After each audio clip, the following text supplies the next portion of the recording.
A court decides Archie Battersby is brain dead and life support should be stopped. But for his family, the fight goes on. As the 12-year-old's heart is still beating, they say there is still hope. He has gripped my hand, and as his mother and my gut instinct, I know my son is still there. It is a tragic case of a child whose fate has become a legal battleground. The mother who loves him and the doctors caring for a boy whose life, they say, has already ended. Also tonight, intervention at the 11th hour. No royal appearance for Prince Andrew at Windsor as the debate drags on about the future of the disgraced Duke. Cleared for takeoff, tomorrow's controversial flight to Rwanda will go ahead after another legal challenge fails. After the trial, the trolling Amber Heard opens up about the abuse she's suffering online and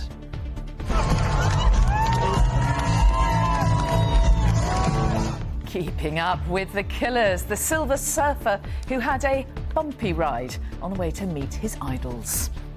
I was talking to the crowd, if you like, saying to the people in front, keep us up, I'm going, and I was swimming. You know, you're doing the actions, swimming like.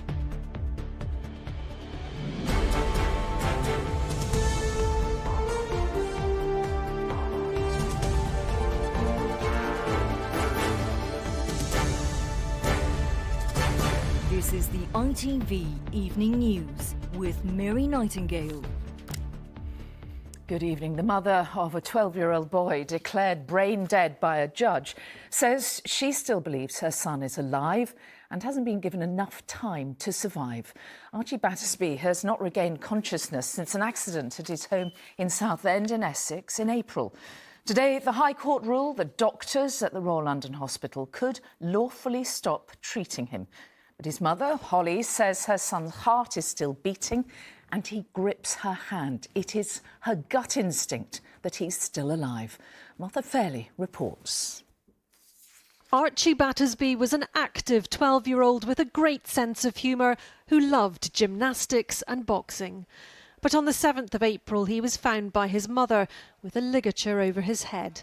He has remained unconscious ever since. Today, doctors treating him at the Royal London Hospital were told by a High Court judge they can end the life support treatment he's been receiving. Supported by her daughter and close friends, Archie's mother said the ruling was devastating. I do not believe Archie has been given enough time. From the beginning, I have always thought, what is the rush? His heart is still beating, he has gripped my hand, and as his mother and my gut instinct, I know my son is still there. Despite what his mother says are signs her son is not gone, Judge Mrs Justice Arbuthnot concluded Archie died at noon on the 31st of May, shortly after his most recent MRI scans. In her ruling, she said if Archie remains on mechanical ventilation, the likely outcome for him is sudden death, and the prospects of recovery are nil. He has no pleasure in life, and his brain damage is irrecoverable. His position is not going to improve. The downside of such a hurried death is the inability of his loving and beloved family to say goodbye. The hospital treating Archie say their thoughts and sympathies are with Archie's family. In line with the guidance issued by the court, our expert clinicians will provide the best possible care while life support is withdrawn. We are also ensuring there is time for the family to decide whether they wish to appeal before any changes to care are made. Archie's parents say this case raises the significant moral, legal and medical question about when a person is dead, and they are not yet ready to accept that outcome for their son. Well, Archie's family believe that his injuries may have been sustained while he was taking part in an online challenge. And although Mrs Justice Arbuthnot has ruled that Archie died almost a fortnight ago, his family have asked for an extra month so that they can make a legal appeal against the decision she has made that he is brain dead. His mother Holly has promised the Royal London Hospital it will be facing its biggest battle ever, and that she is not going to give up. Martha Fairley at the High Court. Thank you. Now, the royal family made a last-minute decision to drop Prince Andrew from appearing in public at a special ceremony in Windsor today. The Duke of York was due to be one of the guests at the Order of the Garter service. His name had even been printed on the Order of Service, but it's thought that Prince Charles and Prince William objected over fears his appearance might have overshadowed the prestigious event. From Windsor, here's our royal editor, Chris Shipp. With velvet robes and plumed hats, Garter Day at Windsor, the annual gathering of Britain's oldest order of chivalry, is always something of a spectacle. But had Prince Andrew been among the knights assembled here today, as was the plan, it would have been a spectacle for all the wrong reasons. Andrew himself was seen today. The Prince still drove from his home to meet his fellow Garter Knights. He was made one in 2006, but he was only permitted to attend the private lunch. So what changed? An 11th hour intervention yesterday by Prince William and by Prince Charles, who told the Queen whatever Andrew might think about his return to a public role today, it was quite simply not going to happen. The Queen's other children and grandchild, William, could see the problems that this would create had Andrew turned up in public today. Yeah, the palace are calling this a family decision, which we can read into that what we will. What's very clear is that although Prince Andrew had originally talked his way into this service, the broader family decided that was not the right way to go, and after whatever deliberations, Prince Andrew's been told not to come. Told not to come so late, in fact, his name had already been printed here in capital letters in today's order of service. What is clear is that Charles and William were not up for a repeat of what happened at the Duke of Edinburgh's Thanksgiving service in March, when Andrew's central role next to the Queen completely changed the focus of the occasion. And the focus for the Queen today was on her daughter-in-law. She personally appointed Camilla to the Order of the Garter, a sign of how much she values the role of her son's wife and Britain's next Queen Consort. Even a protest outside the castle walls, very unusual in Windsor, got a much smaller hearing than it might have done today. Nearly 20 years after the Iraq War, they were demonstrating against Tony Blair's investiture inside the castle, one of the new Garter Knights installed today. But it was family politics which dominated here, and as Charles and William travelled back to the castle today, much to talk about in the carriage. Chris, there's no question about it, is there? This last-minute change of heart about Prince Andrew did, to a certain extent, overshadow today's event. And it mustn't it, raise the question about how these decisions are actually made? You know, Mary, it was put to me by a former palace aide recently that the Queen has always found it very hard to say no to her children. And however the decision was taken today, she clearly gave the nod to Prince Andrew turning up at this event and being part of the public ceremony that we all saw go past us earlier. That was, of course, until Princes Charles and William got wind of the plan to their evident displeasure. Now, I think if you look back to the Westminster Abbey service when Prince Andrew's attendance there overshadowed things, to put it mildly, you might well argue, well, that was a service for his recently departed father. What happened here today was very different. It's an ancient ceremony that dates back many, many centuries. And clearly what you've had is the future king and the one after that being prepared to stand up to a decision made from the very top if they think it is not in the interest of the monarchy. OK, Chris Shipp at Windsor, thank you. Moving on now, the government has tonight published its plans to change the controversial Northern Ireland Protocol, putting it on a collision course with the EU. The proposals are to change how goods are checked between Britain and Northern Ireland. Ministers say it has created unnecessary barriers, as they put it, to trade, which in turn has paralysed the Northern Ireland Assembly. But it may be in breach of international law, and it risks a trade war with the EU, as our political correspondent Carl Dinnan reports. Well done, Louis. Okay. Good. The Prime Minister was packing broccoli this morning.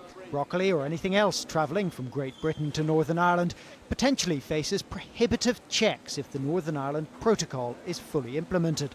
There's a political logjam in Belfast, and that's why the Prime Minister says he's chopping the protocol up. We've got a problem at the moment, which is that in Northern Ireland, the Stormont Assembly, the government of Northern Ireland, can't meet because of the effects of the protocol. What it does is it creates unnecessary barriers on trade east-west.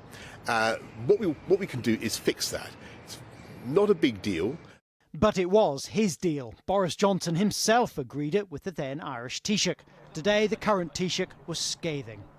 For a country like the United Kingdom to renege on an international treaty is something that I think will, it does represent a new low point, and because the natural expectation of democratic countries like ourselves, UK and all across Europe, is that we honour international agreements that we enter into.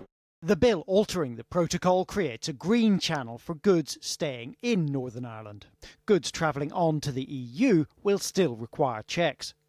Goods for sale in Northern Ireland will also be able to follow either EU or UK rules, whichever suits. Northern Ireland will be allowed all the same tax breaks and government spending available to the rest of the UK, and the role of the European Court of Justice will be removed from Northern Ireland. But in Northern Ireland, the majority of Assembly members want the protocol left alone. Today's action by Boris Johnson in Westminster is absolutely reckless. It's disgraceful. It does nothing to serve the interests of the people here. It flies in the face of an international agreement which he himself negotiated. It is in clear breach of international law.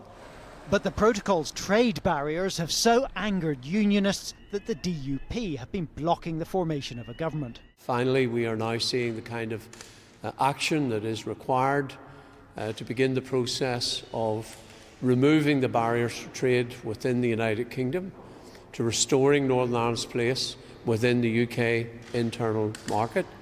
And some businesses have been damaged by the protocol.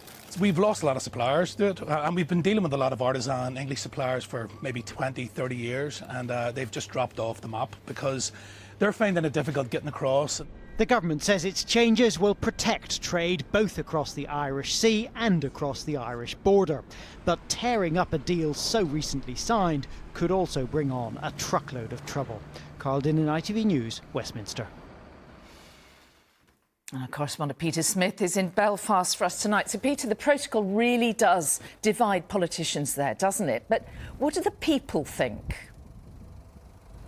Well, it's often the case that people are more nuanced than partisan politicians that we see on our TV screens from Northern Ireland. And people here in Northern Ireland would point to an inconvenient truth for Boris Johnson and his government, and that is that Northern Ireland's economy has outperformed the UK's average since the protocol came in. That's not necessarily due to the protocol, but it certainly doesn't suggest that the protocol is the disaster that the Westminster wants the EU to believe and therefore needs change. We've spoke to many businesses, yes, that are struggling. We can see that because of the new rules, but there are also many winners that are thriving because Northern Ireland is still in the single market. But there is a kind of wisdom in that we say it's the economy stupid. In Northern Ireland, it's not the economy, it's the Constitution. And when it comes to the Constitution, the main objection is the fact that over there now, down the Irish seas, that there is now a trade border that separates Northern Ireland from the rest of the UK. That is totally intolerable to people who are from the unionist and loyalist community. They've been the arch opponents to the protocol, and these tweaks round the edges will do nothing to appease them, and it's unlikely that the DUP will see this as reason to go back into Stormont. OK, Peter Smith in Belfast, thank you. And let's go straight back to Carlton and at Westminster now. And Carl, the government claims that this doesn't break international law. How is it justifying that? Yeah, that's right. In the last few minutes, they have published their legal position on this. And it leans very heavily on something called the doctrine of necessity. Now, what the government says that means is that an obligation can be broken if they are protecting something which is more important. And in this case, the government say the more important thing is the Good Friday Agreement and the way that works, and that has arguably been quite badly damaged by the way the protocol has been operated. Now, all this is quite important to the government because in order to get this through Parliament, they will have to persuade quite a number of sceptical MPs and particularly Lords that they are not trashing Britain's reputation by breaking international law. The EU, for their part, just aren't buying this. They're threatening to restart legal action, and potentially that could be escalated into a trade dispute if it gets that far. The government say they would still prefer a negotiated settlement, but that negotiations with the EU have been going nowhere, and that's why they've taken things into their own hands. OK, Carl Dinnan at Westminster. Thank you. So Keir Starmer says there is no problem here, despite the Parliamentary Standards Commission announcing an investigation. The Labour leader insisted he hadn't broken the MP's code of conduct after allegations he was late in registering thousands of pounds worth of gifts and book royalties. Now, judges have once again refused to stop a controversial flight set to take asylum seekers from the UK to Rwanda tomorrow. A last-minute legal challenge against the government's new policy was heard today at the Court of Appeal. But judges said there were no grounds to block the flight. The Prime Minister insisted it is the right thing to do and will help to break the business model, as he put it, of smuggling gangs. Here's our Deputy Political Editor, Anushka Astana. Many have travelled thousands of miles to get here, ending their journeys crammed in small boats crossing the Channel. These asylum seekers may hope to settle in Britain, but meeting them now is a policy to send some more than 4,000 miles away to this accommodation in Rwanda. A one-way ticket that has mired the Home Office in legal battles, with campaigners saying the plans are cruel. But today, for the reasons we have given, this appeal is dismissed. Judges upheld a decision to green-light tomorrow's first deportation flight. It was a judgment that caused fury and despair among campaigners outside the High Court. Shame on you! Shame on you! But it led to a very different reaction among Conservative MPs in the House of Commons. In the last few minutes, the Court of Appeal has decided not to block the flights to Rwanda this week. Some MPs argue it's what their constituents want. I'm delighted that we're taking back control of our borders. Of course, there's lots of people criticising this policy, but really it's also about saving lives, and I think I would point that out, really. We have an illegal criminal trade that's going on, we have people dying in the Channel, and we cannot allow this situation to continue. But while the courts didn't ground tomorrow's plane, individual cases mean people are being taken off the flight. The numbers have dropped from 31 to 11. One man who is no longer being deported tomorrow is an Iranian who spoke to ITV News from a detention centre on Friday and again today through a translator.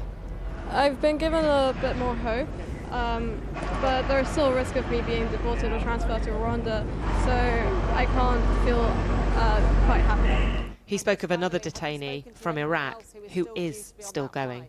He was just crying, and that was all. I don't understand how someone can see an old man who's crying and still send him to that fate. Another Iraqi, speaking through a friend in detention, said he was in shock to still be on the list. He just want to know why some people in detention they've been counseled, and he's about 11 people left. In fact, this evening the numbers may have fallen even further, with Home Office sources claiming lawyers will use every trick in the book to remove all individuals from the flight. Campaigners say that is because they think the policy is unlawful. Anushka Astana, ITV News. So if then any refugees are deported to Rwanda, what will they find when they get there? Our UK editor Paul Brand is in the Rwandan capital, Kigali, for us tonight. Paul, what is waiting for them there? Well, Mary, the Rwandan government have been pretty defensive about that today. In fact, one official said to me this evening that the asylum process shouldn't be like a buffet. You can't just pick and choose which country you'd rather go to other than Rwanda, a country around the size of Wales, one of the poorest on the planet. Today, though, officials have been keen to show us what is on offer in this nation. They took us about an hour north of the capital to a camp where they're already processing migrants who want to cross the Mediterranean into other European nations, a similar scheme to the one that Britain has done a deal with about migrants wanting to cross the Channel. There we found the conditions to be pretty basic, very basic in fact, but the handful of refugees that we were allowed to speak to said that they were happy there. And then after that we went to other accommodation, which is the specific housing that those coming from Britain into Rwanda will be heading to, I understand, on Wednesday. They'll fly tomorrow evening. evening from the UK to arrive here on Wednesday. That was more like a hostel sort of environment where they have to share a room with one other asylum seeker, shared bathroom, shared canteen. But it's the ability of this nation to meet other basic needs that is of greater concern. Political freedoms here, freedom of expression here is significantly curtailed, is significantly suppressed, and those fleeing troubles do not want to find new troubles in their host nation. Paul Brand in Rwanda, thank you. Well, there's plenty more still to come in the ITV Evening News, including details of when the actor Kevin Spacey will appear in front of a UK court. At 7, we hear from one daughter piecing together what happened to her father in the Falklands from those he served alongside. And there's a star. The buzz about Buzz Lightyear, but why has one country already banned the new film? Or she will be on the red carpet for that. We'll see after the break. I hope. Join me then.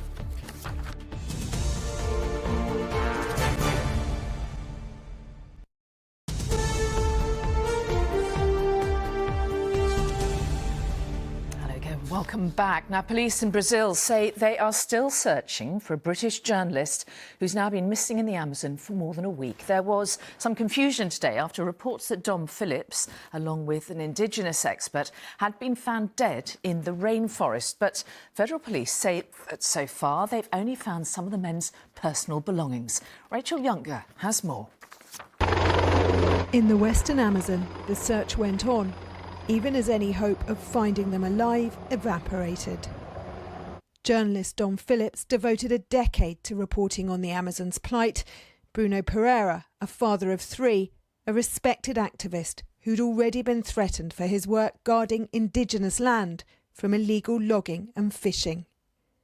The 2 men had been travelling through the remote state of Amazonas on the Itaquai River. Their last contact made at 6 a.m. 8 days ago, passing São Rafael. At 8 a.m. that day, they were due at Italia do Norte, but they never arrived, and 6 days later, this Saturday, a backpack and clothing was found nearby. Many family and friends accepted the worst this weekend, even as they campaigned to step up a search they felt started too late with too few resources. Dom Phillips' mother-in-law writing on Instagram, Mother Nature has snatched them away with a grateful embrace. Their souls have joined those of so many others who gave their lives in defence of the rainforest and Indigenous peoples. Amid the confusion today over both men's fate, what's clear on the fundraising page set up to help is just how deep their devotion to the Amazon was. As one friend has noted, the grief felt at their loss is not just for 2 men, but also for the fate of the forest they worked so hard to protect. Rachel Younger, ITV News. We're back here, and there was further worrying data today suggesting the UK economy may be heading for recession. The latest growth figures showed that since January, the economy first flatlined in February and then contracted in both March and April. And April's fall was even worse than expected. Well, our economics editor Joel Hills is here with more on this. And Joel, is this all about inflation, the rising cost of living?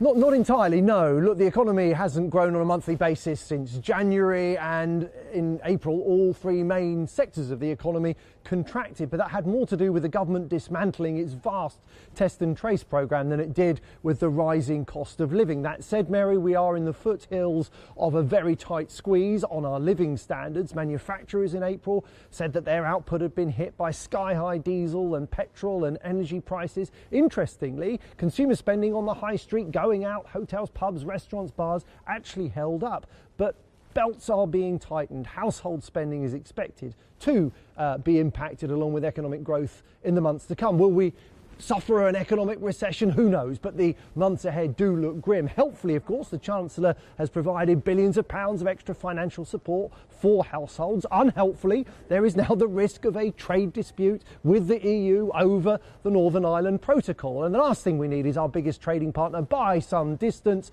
imposing sanctions on British exports. Economic growth does look pretty feeble at the moment, but the Bank of England is still expected to raise interest rates yet again on Thursday. It's worried about rampant inflation and bringing it back under control.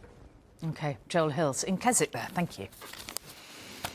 Looking at some other news now, a man has appeared in court in Manchester charged with the murder of a 15-year-old and the attempted murder of the teenager's mother.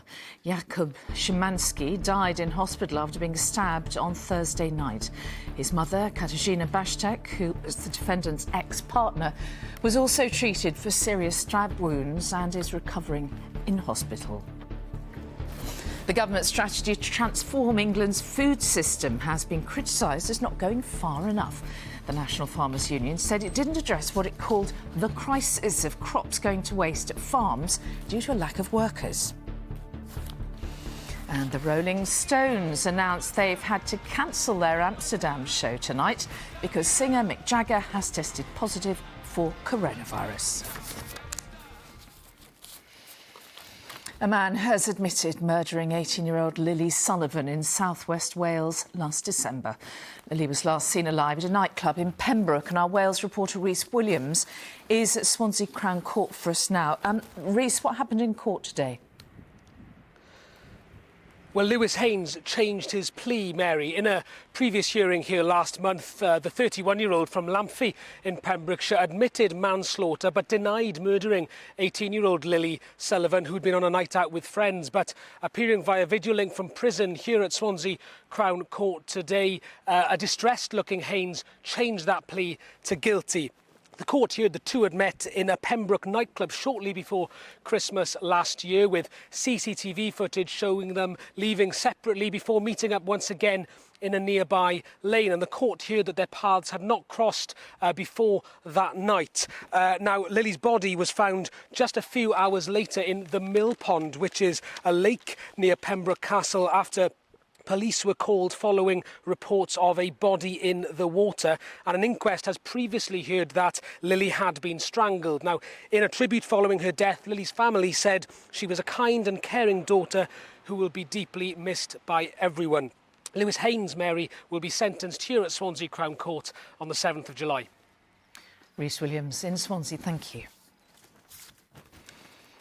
You are watching the ITV Evening News. Here's what's still ahead on the programme. The Famous Faces campaigning for better support for those going through the menopause. Even if you think that I'm lying, you still couldn't look me in the eye and tell me that you think on social media there's been a fair representation. Amber Heard speaks out for the first time since the end of the Johnny Depp libel trial. Plus, Buzz is back. I'm live, speaking to the stars of the new Toy Story spin-off, Lightyear. I might be 67, but I do like to crowd surf and find out how I stopped the Killers concert and met the frontman. And prepare for rising heat with parts of the country set for 30 degrees plus this week. That, the pollen and the full forecast in 15 minutes.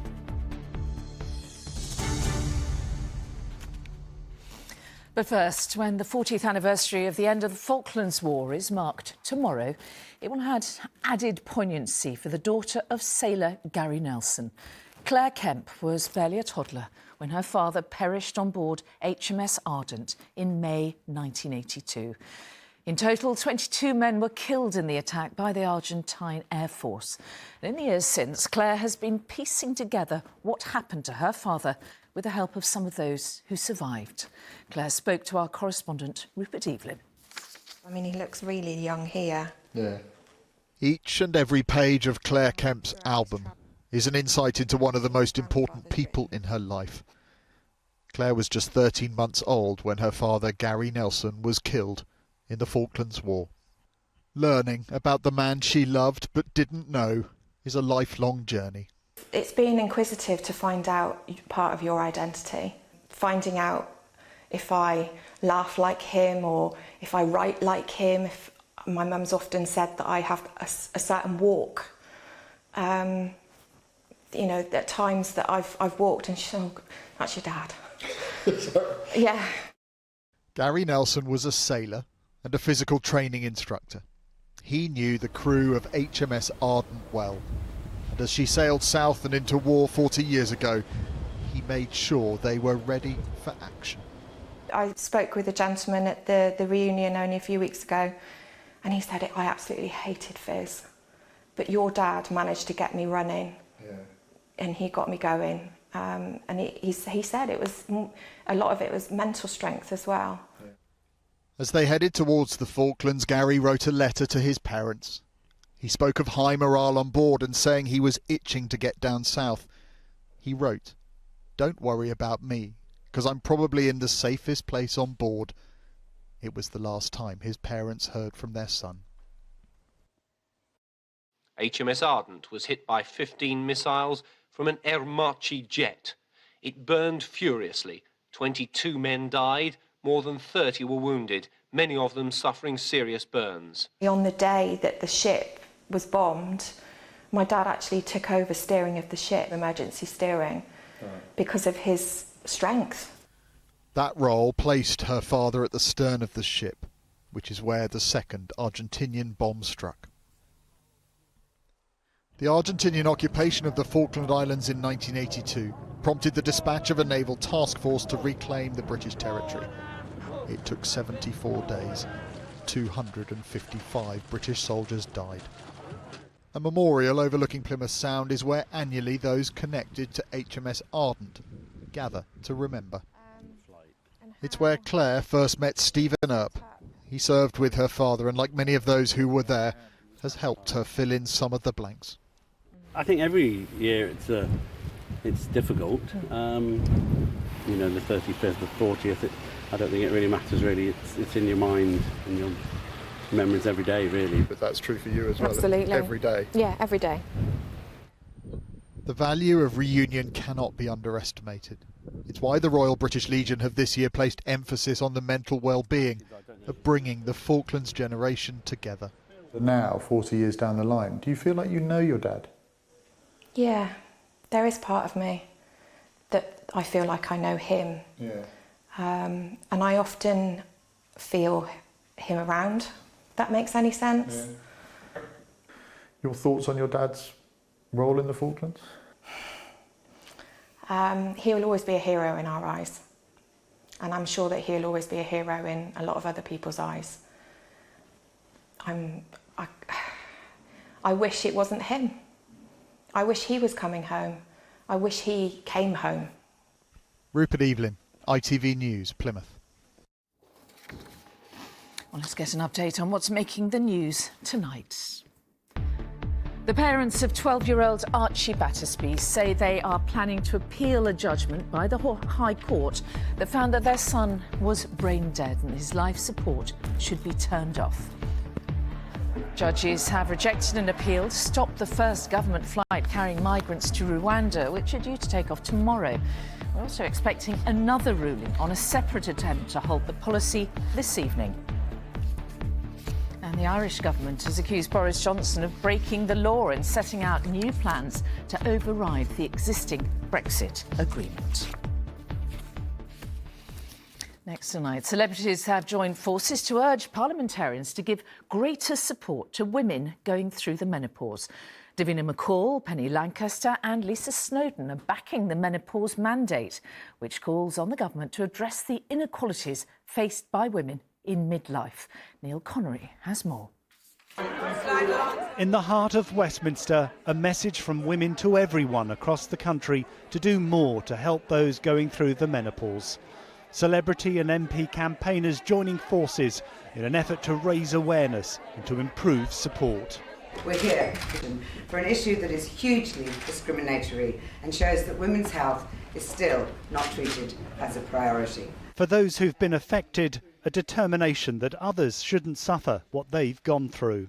In fact, it started a few years ago, right at the beginning of lockdown, and I thought maybe I had the virus. It was those early days when we weren't sure what all the symptoms were, and it could be hospitalised. I mean, I felt that bad. Women going through the menopause can face significant challenges at work, with symptoms including memory or concentration problems, hot flushes and muscle aches and joint pains. A survey found 44% of women said their ability to work had been affected. 1 in 10 who work during the menopause have left a job due to their symptoms. We're definitely trying to highlight the fact that we still don't have the prescription charges reductions in place. We're trying to highlight the fact that GPs need to be better supported to give women the help that they need in the surgery. After undergoing treatment for breast cancer, Vicky Stoddard then found herself having to confront the painful symptoms of menopause. There just needs to be a lot more conversation around it, education for employers, education for women, education for men, education for everybody around what is a very difficult time. Back at Westminster, the Speaker has signed up the House of Commons to becoming a menopause-friendly employer. I want to show that this House leads in working practices. I want others to copy and follow what we're doing as the best example. So today is so important to me, especially to the people that work with me. Those leading the campaign for change hope everyone will play their part in helping those who need it. Neil Connery, ITV News. Now, the Hollywood star Kevin Spacey will appear before magistrates in London this week. He is facing charges of sexual assault. And Ian Woods is outside Westminster Magistrates Court for us now. Ian, what do we know about this case? Well, this follows on from the announcement by the prosecution service that they had authorised charges against Kevin Spacey. That came last month, but they couldn't formally charge him because he wasn't in this country. That raised the possibility that an extradition warrant would have to be issued. But from America, he gave a statement saying that he was willing to come back to the UK voluntarily. He said, "While I am disappointed with their decision to move forward, I will voluntarily appear in the UK as soon as it can be arranged and defend myself against these charges, which I'm confident will prove my innocence." The actor is accused of twice sexually assaulting a man in London in 2005, sexually assaulting another man and committing another more serious offence in London in 2008, and then 5 years later sexually assaulting a man in Gloucestershire. Now, this was a period when he was the artistic director of London's Old Vic Theatre. The Metropolitan Police investigation began 5 years ago, and the adverse publicity led to him losing the lead role in the Netflix series House of Cards. Mr. Spacey, who's twice won Oscars for The Usual Suspects and American Beauty, will appear before Westminster magistrates on Thursday. Now, yeah. Ian Woods, thank you very much indeed. Now, Amber Heard has spoken about the high-profile libel case she lost against Johnny Depp, and she says she doesn't blame the jury for the verdict, but she did hit out at the role social media played in the US trial, saying there hadn't been a fair representation of her. Here's our US correspondent, Emma Murphy. Yes, thank you. She failed to convince a jury that she spoke the truth when she claimed to be the victim of domestic violence.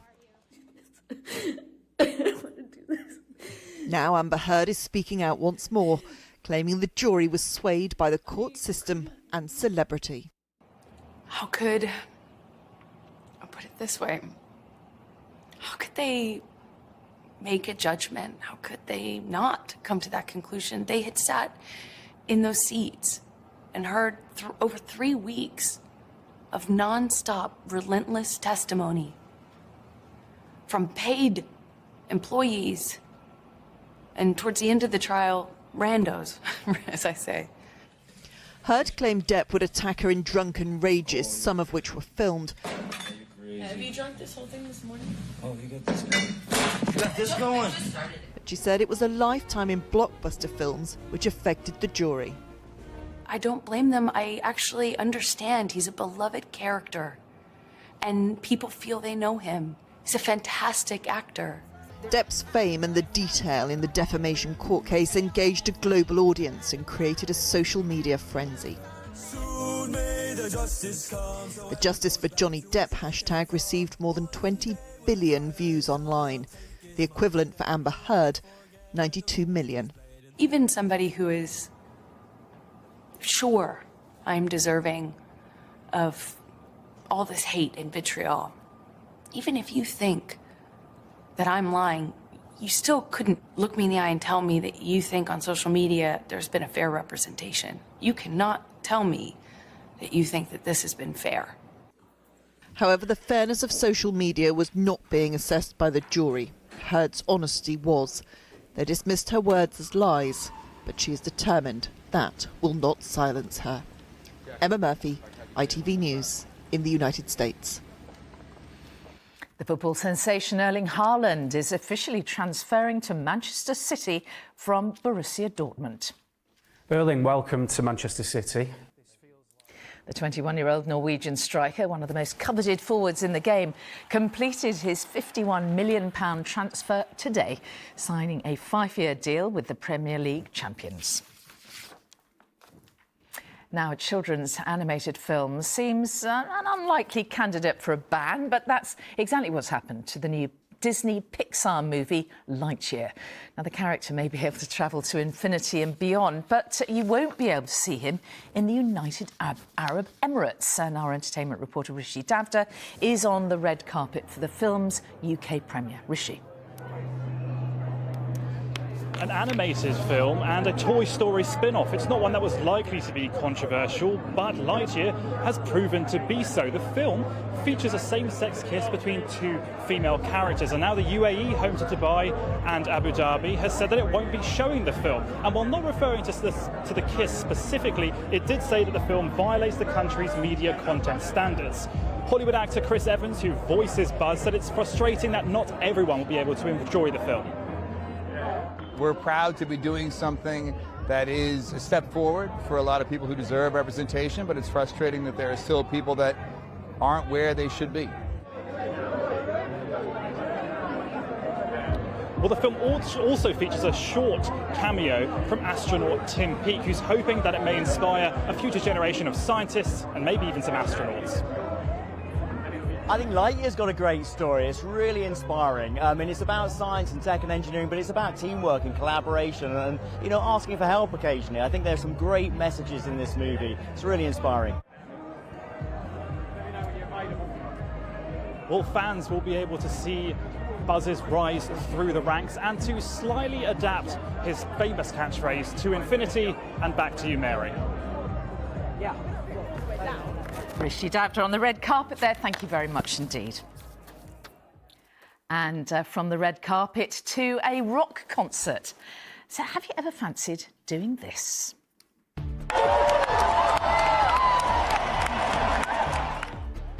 Yeah, crowd surfing was on this 67-year-old's bucket list and even got him up close and personal with the band. I like to think he had a smile on his face and was enjoying what I'd done. Would you do it again? Yes. I'm going to say yes, but whether I'd be allowed to is a different matter. And it's not just Doug riding high. The temperature and the pollen count are heading right up there too. Full details coming up shortly. Yes, indeed. Alex and I will be back for all of that after this short break. Join us then.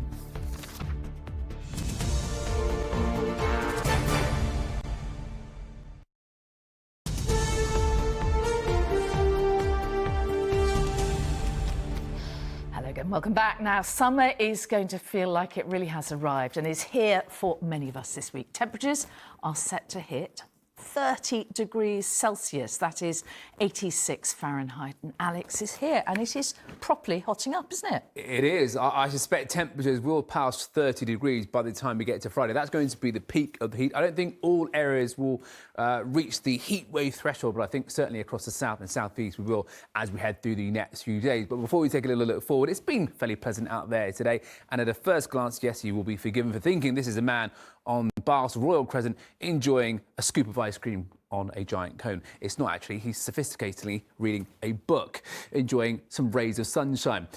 Also, just down the road along the Kennet and Avon Canal, this dog was enjoying a splash around in the water.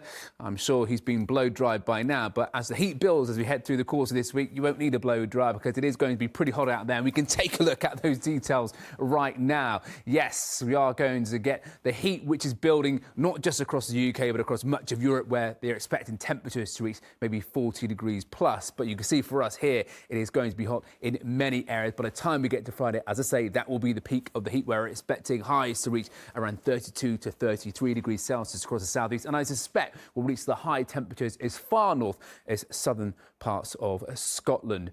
But it's not that, it's the heat that we need to worry about. Of course, it is the pollen count and also the UV. But let's take a look at our pollen count across England and Wales as we head through the next few days. It is going to be very high, lower as we head further north. But this won't be welcome news for many. Of course, we've been suffering over the weekend as well. Right, let's take a look at the details right now. It's going to be hot, so you may be tempted to go for a dunk later. Heinz Garlic Sauce sponsors ITV National Weather. OK, so let's take a look at the forecast in a lot more detail. And as we head through the week ahead, it is going to be dry for many of us. There will be some rain to come up towards the northwest, as I'll show you in just a second. But as I say, it is going to be turning warmer, if not hotter, for many areas as we head through the next few days. And on the pressure pattern setup, you can see high pressure already building in. That's going to keep it largely dry for many parts of the British Isles. But a few weather fronts will sneak their way in up across the northwest as we head through the next couple of days. As for today, it's been fairly fine. And it leads into a pretty quiet evening. Variable amounts of cloud cover in places. Where we do get some lengthy clear breaks, I suspect temperatures will slip down into single figures. So maybe a slight chill in the air as we head towards Tuesday morning. Notice the rain up towards the northwest there. That will continue to be the case as we head into tomorrow. So if you're going to be out and about here, make sure you do keep a brolly handy. Maybe a few showers a little bit further south, but you don't have to come too far south through the British Isles to pick up drier, brighter weather. Certainly the best of the sunshine will be across the southern half of the UK, with highs reaching around 24 degrees Celsius, so a bit warmer than what we saw earlier today. Wednesday, again, we see the heat rather, building day on day. So we could see a high of 27 degrees out towards the southeast, maybe 28. But as I say, it is towards the end of the week when we start to see the heat really kicking in and seeing a high of 33 come Friday. But a thundery breakdown is due into the weekend. Heinz Garlic Sauce sponsors ITV National Weather. Yeah, so not too bad, but as I say, hay fever sufferers and also UV is going to be high, so beware. All right, good morning. Thank you, Alex. And finally, tonight, proof that rock and roll has no age limit. 67-year-old Doug James was enjoying the Killers gig in Manchester on Saturday so much he decided to try a spot of crowd surfing. It may not have gone entirely to plan, but there was a bright side, as Lewis Warner reports. To people of a similar age, this probably looks like a moment of madness. A 67-year-old being carried by the crowd at a Killers concert in Manchester.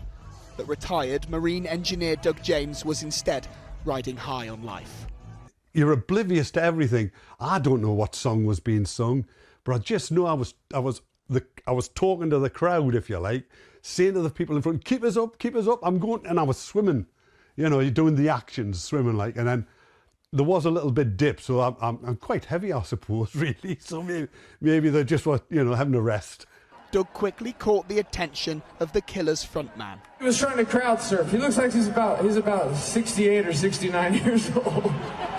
The crowd ensured Doug flew right to the front.